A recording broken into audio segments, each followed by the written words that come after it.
ഈ കഴിഞ്ഞ ഫെബ്രുവരി 14 bilateral pneumonia ബാധിച്ച് ജെമല്ലി ആശുപത്രിയിൽ ചികിത്സാർത്ഥം പരിശുദ്ധ പിതാവ് ഫ്രാൻസിസ് മാർപ്പ അഡ്മിറ്റഡ് ആയിട്ട് ഇത് 32ാം ദിവസമാണ്. ഈ ദിവസങ്ങളിൽ ഞങ്ങൾ നിങ്ങളോട് സൂചിപ്പിച്ചിരുന്നു, പരിശുദ്ധ പിതാവിൻ്റെ ആരോഗ്യനില പുരോഗതി പ്രാപിച്ചുകൊണ്ടിരിക്കുകയാണ്. ഇതാ ഏറ്റവും സുപ്രധാനമായ വാർത്ത വന്നിരിക്കുന്നു. പരിശുദ്ധ പിതാവിൻ്റെ ആരോഗ്യനിലയിൽ അത്ഭുതകരമായ മാറ്റങ്ങൾ സംഭവിക്കുകയും പരിശുദ്ധ പിതാവ് പേപ്പൽ സ്യൂട്ടിലെ 10ാം നമ്പർ പേപ്പൽ സ്യൂട്ടിലെ ജെമല്ലി ആശുപത്രിയിൽ സഹകാർമ്മികനായി ബലിയർപ്പിക്കുകയും ചെയ്തു എന്ന വാർത്ത വന്നിരിക്കുകയാണ്. ഇന്ന് പരിശുദ്ധ പിതാവിന് പ്രത്യേകമായിട്ട് വിസിറ്റേഴ്സ് ഒന്നും തന്നെ ഉണ്ടായിരുന്നില്ല. എങ്കിൽ തന്നെയും ഇറ്റലിയുടെ വിവിധ ഭാഗങ്ങളിൽ നിന്ന് പരിശുദ്ധ പിതാവിനെ ഇഷ്ടപ്പെടുന്ന ഒത്തിരിയേറെ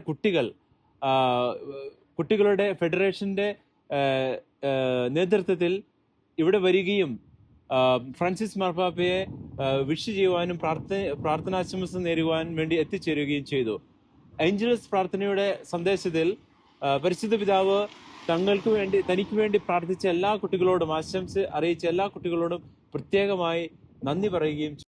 അതോടൊപ്പം തന്നെ പാപ്പായുടെ നാടായ അർജന്റീനയിലെ ബ്യൂണസ് അയറസിൽ നിന്നും ഡയാന ഗോസ്പെറയുടെ നേതൃത്വത്തിൽ ജെമല്ലി ആശുപത്രിയുടെ പരിസരത്ത് ജോൺ പോൾ രണ്ടാമൻ മാർപ്പാപ്പയുടെ സ്റ്റാച്യുവിന്റെ അരികിലായി ഫ്രാൻസിസ് മാർപ്പാപ്പയ്ക്ക് ആരോഗ്യവും അതോടൊപ്പം തന്നെ സൗഖ്യവും ആശംസിച്ചുകൊണ്ട് ടാങ്കോ ഡാൻസ് എന്ന് പറഞ്ഞ ഒരു പ്രത്യേക സാംസ്കാരിക പൈതൃകം, അർജന്റീനയുടെ സാംസ്കാരിക പൈതൃകത്തിൽ ഉള്ള ഒരു ഡാൻസ് അരങ്ങേറുകയുണ്ടായി. അത് തീർച്ചയായും ഫ്രാൻസിസ് മാർപ്പാപ്പയെ സംബന്ധിച്ചിടത്തോളം ഏറ്റവും സന്തോഷകരമായ ഒരു കാര്യമായിരിക്കണം. കാരണം ഫ്രാൻസിസ് മാർപ്പാപ്പ ചില സാഹചര്യങ്ങളിൽ ഇന്റർവ്യൂവിൽ സൂചിപ്പിച്ചിട്ടുണ്ട്, അദ്ദേഹം വൈദികനാകുന്നതിന് മുമ്പ് ഇങ്ങനെ ഒരു ഡാൻസ് അദ്ദേഹം ചെയ്തതായി പ്രത്യേകമായി സൂചിപ്പിച്ചിട്ടുണ്ടായിരുന്നു.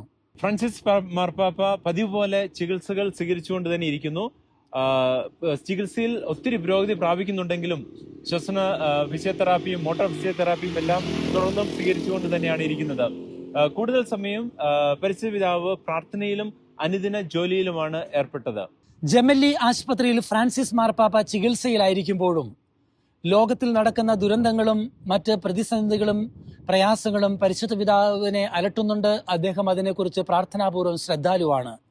നോർത്ത് മസിഡോണിയയിൽ നടന്ന തീപിടുത്തത്തിൽ മരണപ്പെട്ടവർക്കും അവരുടെ കുടുംബാംഗങ്ങൾക്കും അനുശോചനവും പ്രാർത്ഥനയും പ്രത്യേകമായി ഫ്രാൻസിസ് മാർപ്പാപ്പ അറിയിച്ചു. ഈ അവസരത്തിൽ ഫ്രാൻസിസ് മാർപ്പാപ്പ ഇപ്രകാരം പറയുകയുണ്ടായി: നമ്മുടെ ശരീരം ദുർബലമാണ്, എന്നിരുന്നാൽ തന്നെയും പ്രാർത്ഥിക്കുന്നതിൽ നിന്നും സ്നേഹിക്കുന്നതിൽ നിന്നും സ്വയം സമർപ്പിക്കുന്നതിൽ നിന്നും നമ്മൾ ഒരിക്കലും പിന്തിരിയരുത്, മറിച്ച് വിശ്വാസത്തോടെ പ്രത്യാശയോടെ തന്നെ നമ്മൾ മുന്നേറണമെന്ന് ഓർമ്മിപ്പിക്കുകയുണ്ടായി.